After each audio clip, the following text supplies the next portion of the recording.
Some of the marketing was for some of the earliest forms of medical tourism. Yeah, thousands came here for tuberculosis treatment. By 1912, the contagious lung disease was a leading cause of death. As specialized hospitals, they're called sanatoriums, opened statewide, bringing a steady stream of patients, some of who would recover and become New Mexico legends.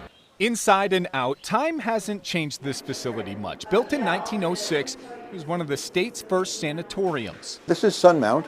Beautiful, beautiful place. In the foothills of Santa Fe, Sunmount was one of 55 tuberculosis or TB treatment centers in the state. In the late 19th century, the belief was that TB could be cured with a treatment of fresh air, thin air, and that certainly was true of New Mexico. Historian Richard Melzer is an expert in the wave of out-of-towners coming for relief from a lung disease. The doctors liked them to come in early stages of TB. And when they did that, there was a much better chance of them surviving. If they came out and there were advanced cases, there's very little they could do. Rest was required. Pictures from the era show patients in bed or outside soaking up sun and fresh air. I arrived March 3rd, 1920. One of those patients was a young artist from Philadelphia. His story was that he came to Sunmount and he really didn't think he had a future. William Howard Schuster was his name, a painter, just back from World War I and suffering from the effects of mustard gas. After having all sorts of tests made, I realized that the situation wasn't good. And he finally told me that I had TB. I said, well, what do we do? In this 1964 interview, Schuster explains his doctor told him to get to a high and dry place. I've been gassed and TB developed, and I came out here to die. I'm still trying to die. It took quite a long time, didn't it? His prescription. I want you to stay in bed 12 hours a day. But instead of resting, he hiked these foothills. Kill himself hiking.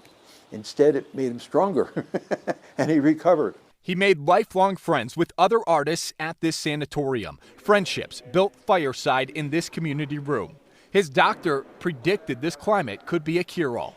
He said, you'll probably die of old age, snake bite, or drinking too damn much bad whiskey.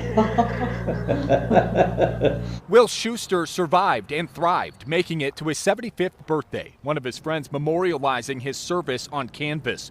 Now Schuster and his art are legendary. His prize piece on stage every year in a fiery display that reminds us all that anguish is temporary if you find the right release.